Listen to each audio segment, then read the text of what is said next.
네, 여러분 안녕하세요. 쌤입니다.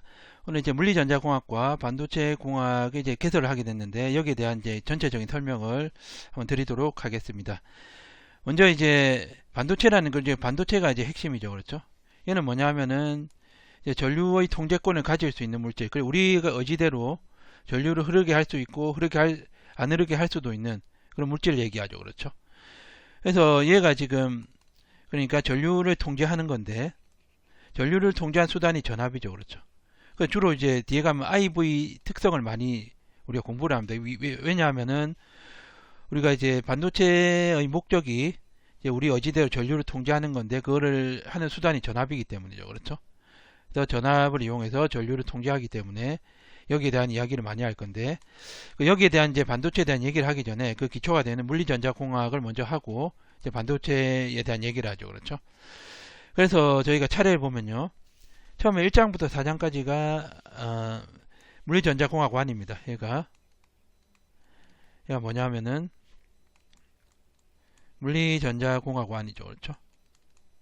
공학원이고 여기서는 주로 뭘 하냐면 열평형 상태라는 거는 이제 외부하고 내부의 에너지 교환이 없는 거죠. 그러니까 아까 앞에서 전압을 이용을 해서 전류 통제한다고 했는데 이 열에 대한 이제 열이 아니고 그 에너지에 대한 교환이 없으니까 이 전압이 인가가 안 되는 거죠. 여기서는 1장부터 4장까지는.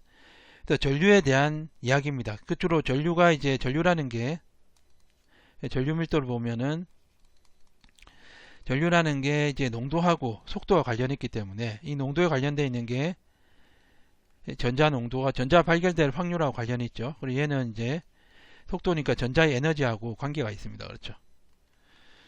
주로 이제 전자 에너지에 대해서 얘기를 할 건데 파동 함수적으로 얘기를 할 겁니다. 그렇죠. 그러니까 이 이동하는 전자가 이제 파동적인 특성을 가지고 있다고 생각을 하고 저희가 이제 파동 함수를 구해서 여기에서 이제 전자 에너지에 대한 정보를 얻어내는 거죠.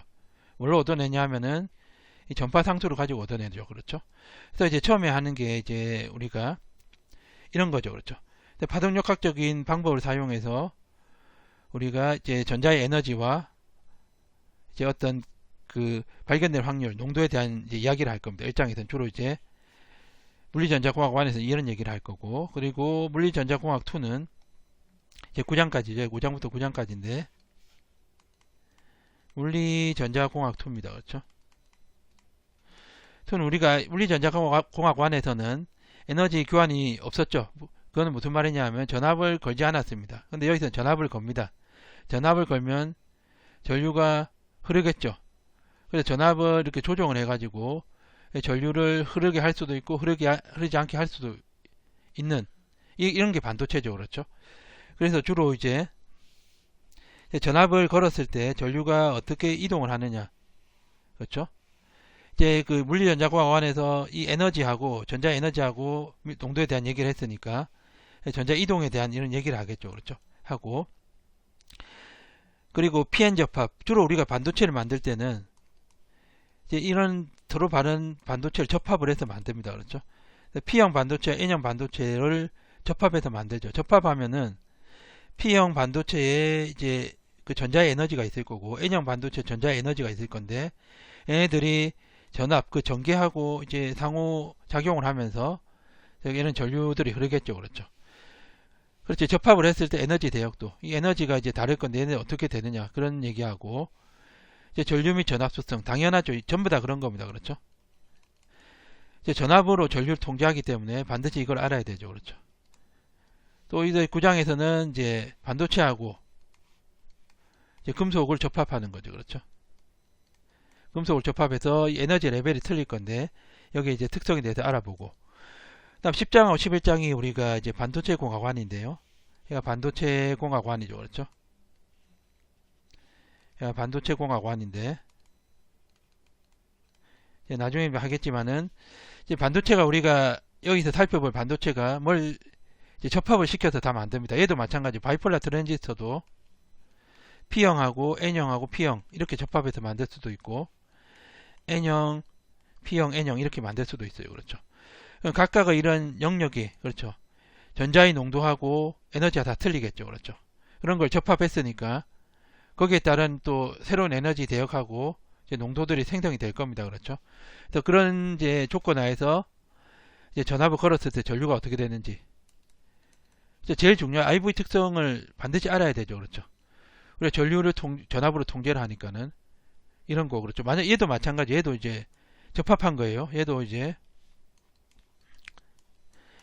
이 메탈하고 M은 메탈하고 금속하고 옥사이드하고 절연체하고 이제 세마이컨덕터 접합한 거 그렇죠. 다 에너지 레벨이 틀리고 농도가 틀리고 이제 그 전위를 걸었을 때 이제 전자 이동하는 그 특성이 다 틀린데 여기에 정기적 특성에 대해서 알아보고 그리고 이 마지막이 이제 반도체 공학 2죠. 그렇죠? 반도체 공학 2입니다. 그렇죠? 우리가 이제 알고 있는 여기 다는 오른 반도체는 서로 다른 반도체를 접합을 해서 아니면 반도체나 금속을 접합하든지 이렇게 해서 우리가 새로운 반도체를 만듭니다. 얘도 마찬가지예요. 얘도 그렇죠.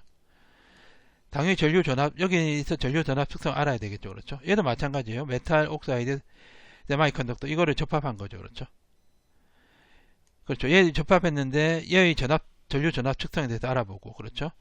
마지막에 광소자에 대해서 알아본 다음에 이제 물리전자공학하고 반도체 공학을 모두 이제 마치도록 하겠습니다.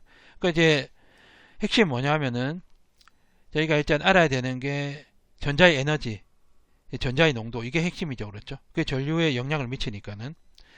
전자 에너지가 이제 에너지 대역을 가지고 우리가 얘기를 할 수 있고 그러니까 어떤 각각의 반도체에 각각의 농도가 있을 거고 각각 에너지 대역이 있을 거고 거기에 따른 농도가 있겠죠. 근데 이걸 접합을 하면은 이제 새로운 반도체가 되는데 여기에 따른 이제 IV 특성 그러니까 각각의 반도체를 접합을 하면은 이 반도체 각각마다 이제 전자의 에너지와 농도가 틀릴 건데 거기 합쳐지면 또 새로운 전자의 에너지와 농도가 생기게 거기에서 이제 전압을 걸었을 때 전류 특성 여기에 대해서 알아보는 거죠. 그렇죠?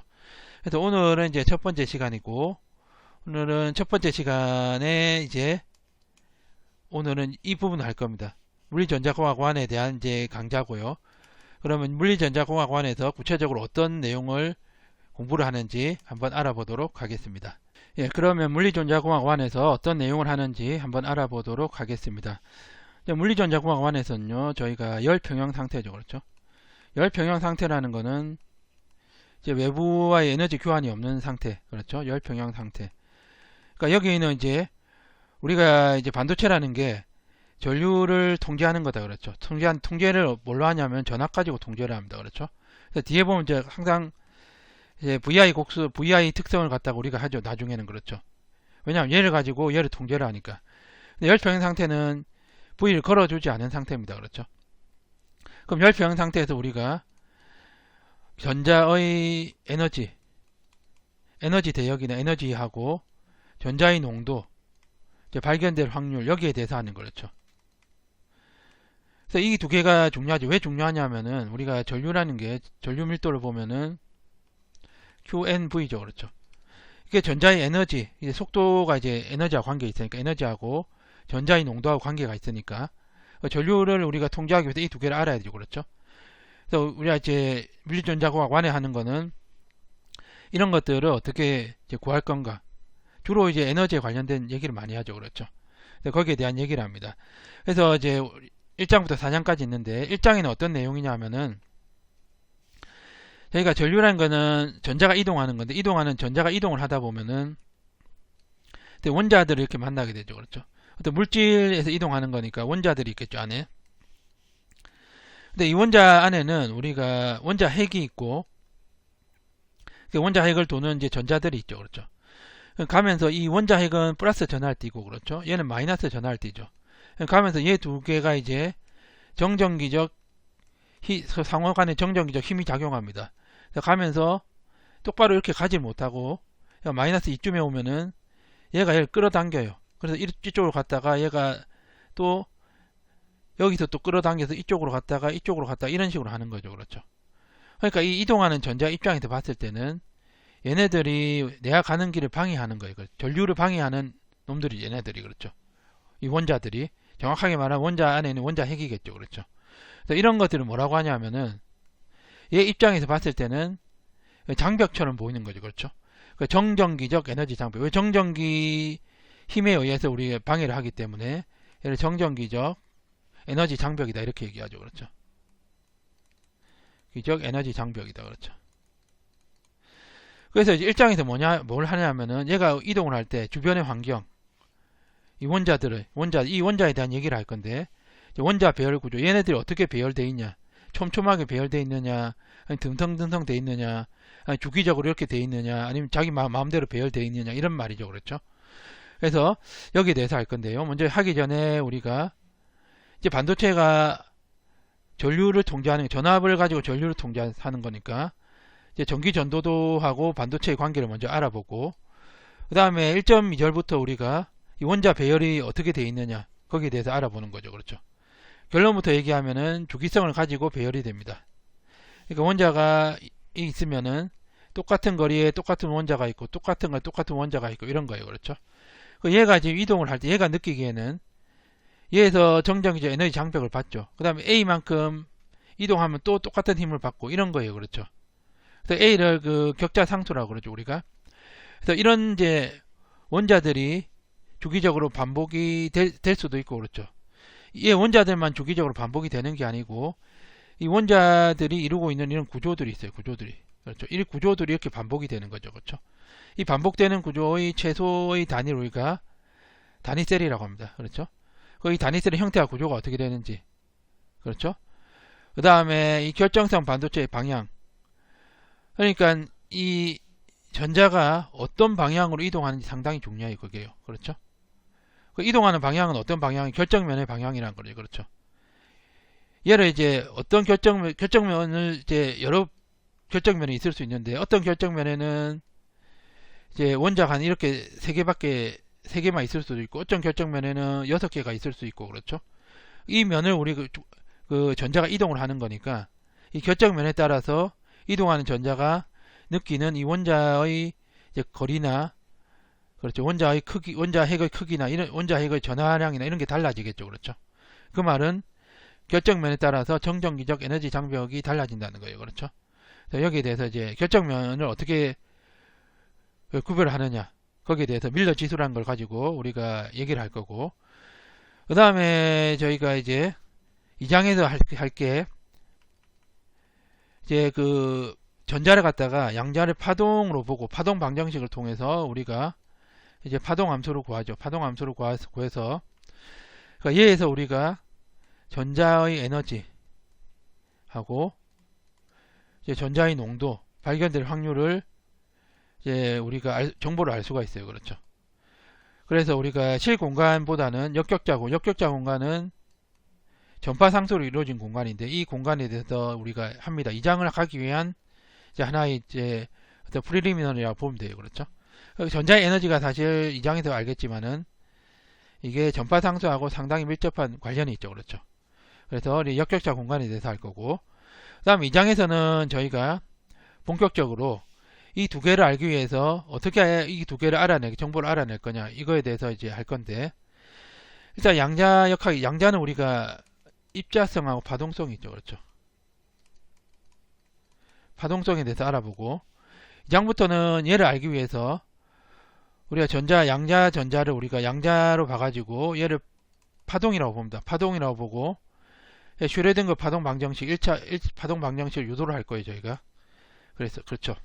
유도를 해가지고 얘를 풀면 해가 뭐가 되냐면은, 얘는 이게 편미분 방정식이 되는데, 얘를 풀면 이제 파동 함수가 나옵니다. 파동 함수가 나오고 1차원 파동 함수가 나오겠죠. 그렇죠. 나오고, 얘를 가지고 우리가 얘에서 우리가 전자가 가지고 있는 에너지하고 이제 발견된 확률을 우리가 추정을 합니다. 뭘로 하냐면 전파 상수로 해요. 그렇죠. 그래서 이게 역격자 공간 한 거고, 이 전파 상수하고 그 다음 확률을 이제 구하는 방법이 있어야 할 겁니다. 이 장에서. 그래서 이걸 가지고 이제 정보를 알아내죠. 이렇게 해서 우리가 슈레딩거 방정식의 파동 함수에서 얘네들 어떻게 알 수 있는지 거기에 대해서 할 거고, 그 다음 2.3에서 2.7절까지는 이 정전기적 에너지 장벽 있죠. 얘네들의 크기, 여러가지 정전기적 에너지 장벽 구조에서 우리가 이 파동 함수를 어떻게 구하고, 얘에서 전자의 에너지와 전자의 농도를 어떻게 구할 건지, 거기에 대한 이제 얘기를 할 겁니다. 그래서 2.3, 2.7절까지는 이제 파동 방정식을 풀어서 우리가 해야 되겠죠. 그렇죠. 이것만 달라지는 거예요. 이것만 달라지는 거고, 그래서 연습을 하게 되고, 그 다음에 이게 끝나면은 우리가 수소 원자 모델을 가지고 이 전자, 그렇죠. 원자 안에 있는 이 전자가 가질 수 있는 에너지 상태에 대해서 알아보고, 그 다음에 이전 구조는 이 보이 원자 모델을 가지고 이 스펙트럼에 대해서 설명을 할 겁니다. 그래서 2장을 마치죠. 그렇죠. 그리고 3장에서는 우리가 이제 본격적으로 에너지 대역이 어떻게 형성이 되고 그에 대한 농도를 어떻게 구하는지 거기에 대해서 할 건데, 먼저 2.3에 2.7절까지는 다양한 EP에 대해서 하는 거죠. 그렇죠. 근데 이제 여기서 나오는 EP는 주기적인 EP가 아닙니다. 그렇죠. 예를 들어서 이런 장벽이 이렇게 있다든지, 그렇죠. 뭐 이렇게 있다든지, 이게 끝이죠. 그렇죠. 그래서 주기성이 없어요. 얘는. 근데 실제로 우리가 반도체 결정면은 원자 주기적이거든요. 원자 배열이. 그렇죠. 그 주기적이라는 거는 다이아몬드 구조에서 얘 A만큼 또 다이아몬드 구조가 나오고 이런 거예요. 그렇죠. 그래서 EP도 이제 주기 함수여야 됩니다. 얘도요. 그렇죠. 그러니까는 얘를 3.1을 보면 2.7 다음에, 그렇죠. 2.7 이거 똑같은데 얘 다음에 우리가 EP가 주기 함수일 때 에너지 장벽 구조의 전자의 특성을 고려하는 거하고 똑같습니다. 3.1절은요. 그렇게 이제 주기적인 EP에 대해서 우리가 슈레딩거 방정식을 적용을 하면은 이게 이제 결론이 뭐가 되냐면 전자의 에너지 대역이 전도 대역하고 금지 대역하고 가전자 대역으로 나뉜다는 거예요. 그렇죠. 왜냐하면은 이게 주기성이 있기 때문에. 그렇죠. 이 장에서는 주기적인 EP에 대해서 하진 않았습니다. 그렇죠. 그래서 이게 이제 나누어지고, 이게 나누어졌으니까 이제 여기에 대한 이야기는 하진 않고 이거 가지고 우리가 모든 얘기를 할 거예요. 그렇죠. 그래서 3.2절부터는 이 전도 대역과 가전자 대역에 대해서 얘기를 하고, 에너지 밴드 갭이니 금지 대역에 대한 이 밴드 갭을 얘기합니다. 그렇죠. 이에 따라서 우리가 도체, 부도체, 반도체를 어떻게 분류하는지 얘기를 하고, 그 다음에 이 반도체, 그러니까 금지 대역은 이제 에너지 상태가 없고, 전도 대역하고 가전자 대역에서 우리가 이제 상태 밀도 함수가 어떻게 되는지, 그러니까 에너지가 들어갈 수 있는 이제 상태가 얼마나 있는지 거기에 대해서 알 거고, 그 다음 이걸 한 다음에 전자와 전공이 어떻게 분포가 되어 있는지, 그 전공이라는 거는 우리 가전자 대역에서 전자가 없는 이제 그런 이제 상태를 우리가 전공이라 그러는데, 그 3장에서 할 겁니다. 이런 내용에 대해서 할 거예요. 3장에서. 3장에서 하는 내용은 이제 일단은 EP가 주기적인 EP에서 정전기적 에너지 장벽에서 우리가 슈레딩거 방정식을 통해서 이제 대역을 나누고, 이 세 개를 나누죠. 나누고 이 대역에서 우리가 전자와 전공의 분포가 어떻게 되는지 거기에 대해서 할 거고요. 그 4장은 우리가 이제 불순물 주입에 대해서 합니다. 이거를 우리가 도핑이라고 그러는데요. 그렇죠? 이제 도핑을 통해서 우리가 이 전자들, 전도 대역하고 전자와 가전자 대역 전공 어떻게 통제할 수 있는지 거기에 대해서 할 겁니다. 그렇죠? 거기에 대해서 하고, 그 다음에 이 페르미 준위를 통해서 저희가 이 농도를 어떻게 표시할 수 있는지 거기에 대해서 하고, 이제 물리전자공학과는 이제 이론 부분 마치고, 이론 부분에서 다루지 못했던 부분은 8회에 걸쳐서 문제풀이에 의해서 이제 저희가 다뤄보도록 하겠습니다. 그러면 오늘 첫 번째 시간이죠. 그렇죠? 그래서 당연히 우리가 반도체하고 전기전도도는 밀접한 관련이 있습니다. 그렇죠? 그래서 오늘 어떤 관련이 있는지 한번 알아보도록 하겠습니다. 네, 그러면 저희가 첫 시간 전기전도도와 이제 반도체에 대해서 한번 알아보도록 하겠습니다. 이거 두 개는 사실 굉장히 밀접한 관련이 있죠. 왜냐하면 우리가 이제 반도체를 이제 제 나름대로 정의를 하면은 전류에 대한 통제권을 가질 수 있는 물질이다, 이렇게 이야기를 할 수 있어요. 그러니까 무슨 말이냐면은 우리 의지대로 어떤 전류를 흘렸다가 안 흘렸다가 이걸 우리 마음대로 할 수 있다는 거예요. 그렇죠? 그러면 이제 무슨 말이냐면 도체 같은 경우에는 우리가 이제 뒤에 하겠지만은 이제 도체라는 물질이 있어요. 도체는 뭐냐 하면은 전류가 되게 잘 흐르는 물질입니다. 그렇죠? 근데 우리가 어떤 순간에 전류가 안 흐르게 하고 싶어요. 우리가. 근데 이게 힘들다고, 얘는. 그렇죠? 그러니까 얘는 이제 우리가 전류에 대한 통제권이 없는 거죠. 그렇죠? 부도체도 마찬가지. 그렇죠? 원래 전류가 안 흐르는 놈이거든요. 잘 흐르지 않는 놈인데 우리가 이제 얘를 우리가 전류가 잘 흐르게 하고 싶어. 근데 바꾸는 게 어렵다 이거 얘는. 얘네도 우리는 통제권이 없어요. 그렇죠? 전류에 대한 통제권이 없고 반도체라는 거는 이제 어중간하게 있는 놈이 이 중간에 어중간하게 있어서 우리가 전류를 흐르게 했다가 흐르지 않게 했다가 이게 자유자재로 되는 거죠. 그렇죠? 이렇게 될 수 있는 가능성이 있는 물질을 우리가 반도체라고 그럽니다. 그렇죠? 그렇죠? 그러니까 핵심이 뭐냐 하면은 우리가 아까 제가 말씀드렸듯이 우리가 전류를 우리 임의대로 흘리고 흐르지 않게 하는 이걸 갖다 우리 의지대로 할 수 있어야 되죠. 그렇죠? 전류에 대한 통제권이 있어야 된다는 거예요. 그렇죠? 그래서 이제 그 전류가 핵심인데 그 전류의 어떤 성질을 나타내는 것, 그 전류가 잘 흐르느냐, 잘 흐르지 않느냐, 이걸 나타낸 척도가 우리가 전기 전도도라는 거죠. 그렇죠? 그러면 한번 볼게요. 전기 전도도는 뭐냐면은 재료를 구분하는 거죠. 전류에 대한 재료를 구분하는 거죠. 그렇죠? 그러니까 반도체는 우리가 핵심이 전류입니다. 전류. 그렇죠? 그 전류가 뭐죠? 전류가 전자가 이동하는 게 전류죠. 그렇죠? 그렇죠? 일단 한번 볼게요. 재료를 구분하는 기준 중 하나인 전기 전도도는 외부에서 인가된 전압에 의해서 얼마나 많은 그 전자가 많아야 돼요. 그렇죠? 전자의 수하고 그렇죠? 얼마나 빠른 속도로 이동하는가. 이건 이제 전자의 속도인데 얘는 이제 어떻게 보면 전자의 에너지다 이렇게 볼 수 있죠. 그렇죠? 그러니까 전기 전도도는 우리가 얼마나 많은 전자의 개수하고 전자의 에너지에 의해서 결정이 된다. 이게 많으면 전기 전도도가 높은 거죠. 그렇죠? 왜 인가된 전압이라는 거는 우리가 전하가 이동을 할 수 있게 우리가 도와주는 거죠. 그렇죠? 그러니까 이런 거예요. 그렇죠?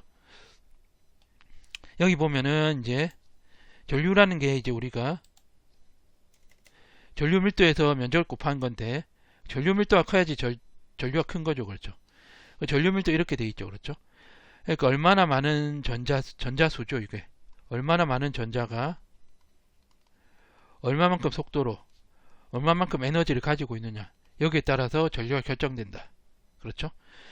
그러니까 우리가 이제 반도체라는 건 우리가 전류에 대한 통제권을 가지고 있는 건데 이렇게 전자가 이렇게 있어요. 이렇게 있는데 얘가 이제 밀어주는 힘이 있어요. 얘가 이제 서포트 해주는 놈이 있다고 얘가요. 이제 도와주는 게 우리가 전압이죠. 전압. 근데 전압도 에너지입니다. 그렇죠? 이것도 1쿨롱이 가지고 있는 에너지를 전압이라고 그러죠. 그렇죠? 전압을 가해준다는 거는 이 하나하나의 전자에 우리가 에너지를 넣어준다는 거예요. 그렇죠? 근데 이 전자들이 에너지가 없으면은 근데 비실비실 하면은 이동을 못 하겠죠. 그렇죠? 이동을 못하면 전류가 생성이 안 되는 거죠. 그렇죠? 근데 우리는 이제 도체를 만들고 싶은데 그렇죠? 그 통제권을 가지려고 하는데 얘가 비실비실하면은 전류가 흐르지 않는다. 이런 경우가 흐르지 않고 그 전자의 수가 얘는 한 그래도 10개가 아니면 한 2개밖에 없어. 그러면 아마 이렇게 되면 이제 이동한 전자수가 작기 때문에 전류가 작은 거죠. 그렇죠? 그러니까 전자의 수하고 에너지하고 관계가 있다. 그렇죠? 그렇죠? 그래서 우리가 이제 반도체를 하게 되면은 이제 전류에 대한 거를 이제 주 내용으로 하는데 그 전류가 흐를 수 있는 가능성을 알아보는 거죠. 그렇죠? 전류가 이제 흐를 수 있는 이걸 결정하는 게 전자의 농도하고 그 전자의 개수죠. 농도하고 그 다음에 전자의 에너지다. 그렇죠? 그래서 우리가 뒤에서 이 에너지에 대한 이야기를 상당히 많이 할 겁니다. 그렇죠? 그래서 이런 거예요. 그렇죠? 예를 들면은 이게 에너지고 그렇죠? 에너지고 얘가 어떤 뭐 거리다 이러면은 이렇게 해서 전자가 이제 여기 있는 전자하고 여기 100개가 있고 그렇죠? 여기 1개가 있다. 이러면 얘는 전류가 될 수 있는 가능성이 작죠. 그렇죠? 얘만 전류가 될 수 있는 가능성이 있으니까 그렇죠? 그렇죠? 그래서 일단은 전류가 되려면 얘가 에너지가 어떤 특정한 에너지를 높은 에너지를 가지고 있어야 되고 여기 있는 이 개수가 많아야 된다. 그렇죠? 이 두 개 조건이 충족을 해야지 우리가 전류가 흐를 수 있다 이 말이에요. 그렇죠? 이 두 개를 아는 게 핵심이죠. 그렇죠. 그렇죠. 그래서 이 두 개를 어떻게 아느냐 하면은 우리가 실 공간에서 알기가 어렵고 이 역 공간으로 바꿔서 우리가 여기에서 이제 양자라는 개념을 또 양자는 이제 파동으로 보는 거죠. 그렇죠. 전자를 그렇죠. 그래서 이 장에서 우리가 이제 파동 방정식 이제 슈레딩거의 파동 방정식을 통해서 우리가 이 파동 함수를 구하는데 이 파동 함수에 이런 정보가 있다 이 말이에요. 그렇죠. 그렇죠. 그래서 이거를 구하는 게 핵심이고 이 에너지가 어떻게 에너지가 중요합니다. 에너지가 그렇죠. 그 에너지가 나중에 파동 방정식의 전파 상수하고 밀접한 관련이 있어요. 그렇죠. 그렇죠. 그래서 이 에너지에 대해서 우리가 하고 여기 파동 방정식 알면 전자의 농도, 전자의 여기서는 이제 전자가 발견될 확률인데 발견될 확률입니다. 그렇죠. 확률을 우리가 이 부사이에서 알 수가 있어요. 그렇죠. 파동 방정식의 해인 파동 함수에서 알 수 있는데 전자가 발견될 확률이죠. 이 장에서 합니다. 이 장 이게 이제 이거거든요. 이걸로 우리가 농도를 알 수 있죠. 그렇죠. 그래서 우리가 실 공간에서 알기 어려우니까 파동 방정식에서 우리가 이 해를 구하면 해에 이제 이런 정보들이 있다 이 말이에요. 그렇죠. 그래서 일단은 반도체와 전기 전도도는 밀접한 관련이 있다. 왜냐하면은 반도체라는 거는 우리가 전류의 통제권을 가지느냐 가지지 못하냐에 대한 어떤 문제이기 때문에 전류에 대한 이게 핵심 키워드고 이 전류라는 게 전자의 이동이니까 그러니까 이 전자 이동하는 전자의 상태가 어떤지 알아야 된다 이걸. 그렇죠.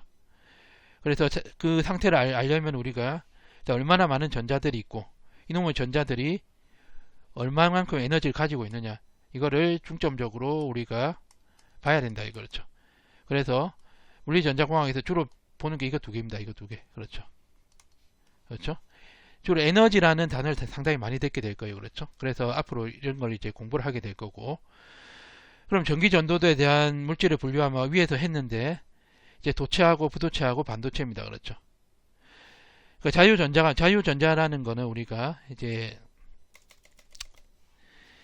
전자가 이동을 하게 되면 당연히 이제 우리가 이 전자가 개수가 얼마나 되고 에너지가 얼마나 됐냐에 따라서 이 전류가 결정이 되겠지만 이동을 하면은 원래는 아무것도 없는 게 아니고 원자들이 있습니다. 원자는 이제 원자 핵이 있고 주변에 전자들이 이렇게 돌고 있겠죠. 뺑뺑. 그렇죠. 이런 원자들이 있어요. 그렇죠. 이동하면은 이 원자 핵에 따라서 우리가 이게 마이너스죠. 이게 그럼 원자 핵하고 쿨롱의 법칙에 의해서 이게 밀리고 이쪽으로 가서 여기 있으면 이쪽으로 갔다가 이쪽으로 또 당겨지고 이쪽으로 이렇게 이런 방해를 받는다고 얘에 대해서. 그렇죠. 앞으로 쭉 나가야 되는데 이게 방해가 되면서 쿨롱의 법칙 때문에 끌려당긴다고. 이렇게 끌려당기면서 이렇게 이동하는 거죠. 그렇죠. 근데 만약 전자의 에너지가 이 쿨롱의 법칙보다 세면은 바로 이렇게 통과를 하겠죠. 전류가 될 수 있겠죠. 그렇죠. 그래서 이 에너지가 중요하다 이거예요. 그렇죠. 근데 자유전자라는 거는 이런 게 없는 겁니다. 이런 게 방해한 놈이 하나도 없으면 그냥 그대로 나가겠죠. 그렇죠. 이런 게 많다고. 이 전자의 개수도 많아요. 그렇죠. 방해하는 놈도 없고 개수도 많다. 그렇죠. 많아서 이제 전기전도도 매우 크다 이 말이에요. 그렇죠. 부도체는 없어요. 이 전자가 없습니다. 거의 없고 그러니까 있다고 해도 이렇게 방해한 놈들이 많아가지고 앞으로 나가기가 힘들다 이거예요. 그렇죠. 이게 부도체라 이거예요. 그렇죠. 이 자유전자라는 거는 이제 정전기적인 에너지 이거를 갖다가 우리가 나중에 뭐라고 하냐면은 이 플러스가 이제 쿨롱의 법칙을 적용을 해서 얘가 가는 걸 방해를 한다 했잖아요. 이런 걸 우리가 정전기적 에너지 장벽이다 이렇게 얘기를 해요. 나중에. 그렇죠. 그래서 이런 게 없는 게 이제 도체고. 그렇죠. 자유전자가 이런 게 많은 게 이제 부도체입니다. 그렇죠. 반도체는 이제 있습니다. 이게 이제 이동하면서. 그렇죠. 전자들이 이제 이동을 하면서 이런 이제 그걸 만나게 돼요. 원자 핵들을 만나게 돼요. 그렇죠. 이런 식으로 만나게 되면은 가다가 이제 쭉 못 가고 해서 이제 마이너스 전하니까 끌리는 힘을 받을 거고 이렇게 받을 거고 이렇게 받고 이렇게 받으니까 뭐 이쪽으로 가고 쪽바로 못 가겠죠. 얘가 그 방해를 받습니다. 그렇죠? 이 전자의 에너지라는 게 이 정전기 에너지 장벽까지 다 포함을 합니다. 그렇죠? 그래서 이게 에너지로 나타 뒤에 하겠지만은 이 에너지를 E라고 하면은 E는 어떻게 되냐면은 EP 정전기적 에너지 장벽 얘네들의 에너지 그렇죠?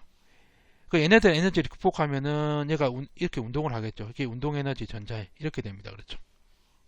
이렇게 돼요. 나중에 이걸 가지고 여기서 이제 양자 연산자를 통해서 우리가 슈레딩거 방정식을 유도를 하죠. 그렇죠? 나중에 2장에서 하고 어쨌든 이렇게 돼서 우리가 이 방해 정전기 에너지 장벽의 방해를 받는다 이 말이에요. 그렇죠? 그렇죠. 그래서 이런 방해를 극복을 하고 우리가 전류를 증가시키기 위해서는 도핑이라는 거는 이 전자들을 집어넣는 거예요. 이것들을. 그렇죠. 이런 전자들을 집어넣어서 세 개를 집어넣으면 전자가 6개가 되겠죠. 그렇죠. 실제 6개 되지는 않지만 훨씬 많지만은 이게 수가 많으니까 이제 전류를 좀 늘릴 수 있는 이런 방법이 될 거고, 도핑이라는 거는 이제 뭘 추가를 한다는 소리예요. 그렇죠. 전자 쪽 나중에 전공이라는 것도 추가를 하는데 나중에 어떤 뭘 추가한다는 소리 도핑은. 그렇죠. 개수를 늘려서 전류를 증가시킨다 이 말이죠. 그렇죠. 그래서 외부 전압 세기를 강하게 해주면 얘를 갖다가 전압을 크게 걸어준다는 거는 한 개의 에너지를 높여준다 이 말이죠. 그렇죠. 그래가 전류를 증가시킨다. 그렇죠. 그 증가시키는 게 좀 도핑하고 이제 전압을 가해준다든지 아니면은 이제 온도를 높여서, 그렇죠. 온도를 높여서 얘 에너지를 높이는 이런 방법이 있겠죠. 그렇죠. 그래서 이런 것들을 이용해서 우리가 이 에너지를 조정을 해서 에너지하고 이 숫자를 조정을 해서 전류를 이제 크게 할 수도 있고 작게 할 수도 있고, 그래서 그 전류의 통제권을 가지는 이런 반도체가 된다 이 말이에요. 그렇죠. 이렇게 되고, 그럼 전기 전도도에 영향을 미치는 게 뭐냐 하면은, 그렇죠. 우리가 앞으로 뭐 할 거지만은 처음에 이제 재료 구성하는 재료 원자 배열, 원자는 우리 원자 핵이 있죠. 그렇죠. 원자 핵하고 전자가 있는데 아까 전에 이제 원자 핵하고 이동하는 전자 사이에 쿨롱의 법칙 때문에 방해를 받는다고 했잖아요. 그렇죠. 이 원자 핵이 정전기적 에너지 장벽이다. 이동하는 전자 입장에서 보면 그렇죠. 그래서 반도체 소자의 원자 내 주기적인 원자 핵의 정전기적 인력. 그러니까 이런 게 이제 빽빽하게 많으면은 이 방해를 많이 받으니까 얘가 지금 전자가 자유롭게 이동하는 게 제약을 받을 수 있다. 그렇죠. 그러니까 주변 환경이 어떠냐 이거죠. 그렇죠. 바로 다음 시간에 우리가 이 원자 배열이 어떻게 이제 구성이 되어 있는지 거기에 대해서 할 겁니다. 그렇죠. 이런 것들 때문에 이제 이동하는 전자가 영향을 받을 수 있다. 그러니까 얘를 하면은 이제 지금 얘는 뭐에 대한 얘기냐면은 이거에 대한 얘기죠. 에너지 정전기적 에너지 장벽. 얘네들 이렇게 배열될 수도 있고 아니면 주기적으로 이렇게 D마다 이렇게 배열될 수도 있고 그렇죠. 길이마다. 아니면 띄엄띄엄 이렇게 배열될 수도 있고 그렇죠. 이 배열 상태에 따라 달라진다 이 말이에요. 그렇죠. 그 다음에 반도체 소자가 동작하는 온도. 이거는 이제 온도가 증가하면 얘가 이동한 전자 에너지가 증가하는 거죠. 그렇죠. 그러니까 얘는 그러니까 전류가 이제 전자의 에너지하고 전자의 개수를 조정하는 건데, 이 1번 같은 경우에는 이 전자의 에너지 조정하는 거예요. 왜 얘에 따라서 전자의 에너지가 달라지니까. 그렇죠? 1번 이거고 2번도 이제 전자의 에너지를 높이는 이런 이제 방법입니다. 그렇죠? 이런 방법이고 3번은 이제 무슨 도핑이죠. 도핑. 그렇죠. 이거는 이제 전자의 개수를 조정하는 거죠. 그렇죠. 이제 전자를 투입하는 거니까 이렇게 되고, 반도체 기하학적 구조 및 소자의 크기 이런 것도 우리가 이제 반도체의 에너지, 전자 에너지하고 관계가 있고, 그 다음에 반도체 소자의 인간 전압. 그렇죠. 전압을 세게 걸어주면은 아무래도 전류가 이제 많이 흐르겠죠. 그렇죠. 전류가 될 수 있는 가능성이 많겠죠. 그런데 물리전자공학 1에서는 여기에 대한 이야기는 하지 않고, 그렇죠. 우리가 열 평형 상태에 대해서만 이야기를 합니다. 그렇죠. 열 평형 상태라는 거는 외부하고 내부에 에너지 교환이 없다는 거예요. 그렇죠. 전압을 이제 넣어준다는 거는 외부에서 에너지를 넣어준다는 거니까, 에너지 교환이 없는 상태니까 전압이 이제 없는 상태죠. 그렇죠. 그러니까 이제 물리전자공학 1에서 하는 거는 이 반도체의 상태라는 게 전자의 에너지하고 전자의 개수, 그 에너지에 따라서 우리가 어떻게 되느냐, 그 우리가 전류가 될 수 있는 가능성이 많으냐, 이런 것들에 대해서 이제 알아보는 거고, 물리전자공학 2에서 우리가 여기에 대한 내용을 또 구체적으로 알 겁니다. 그렇죠? 그래서 저희가 이제 이번 시간에는 전기전도도와 반도체에 대한 관계를 알아봤는데, 이제 반도체는 저희가 전류에 대한 통제권을 가질 수 있는 물질을 얘기합니다. 그 말은 무슨 말이냐면은 우리의 의지대로 전류를 증가시킬 수도 있고 감소시킬 수도 있다 이 말이죠. 그렇죠? 그 전류에 관계되는 것은 전류가 이제 전자 이동이니까 전자의 상태하고 상당히 밀접한 관계가 있겠죠. 그 전자의 개수가 얼마냐, 몇 개냐, 그리고 그 전자의 에너지가 어떤 상태냐에 따라서 우리가 전류가 결정이 되고, 이제 앞으로 이제 주로 전자의 개수나 에너지에 대해서 할 건데, 주로 전자의 에너지에 대한 이야기를 많이 할 거다 이거죠. 그렇죠? 그래서 오늘은 여기까지 하고, 다음 시간부터는 이제 원자의 주기적 배열에 대해서 한번 알아보도록 하겠습니다. 예, 감사합니다.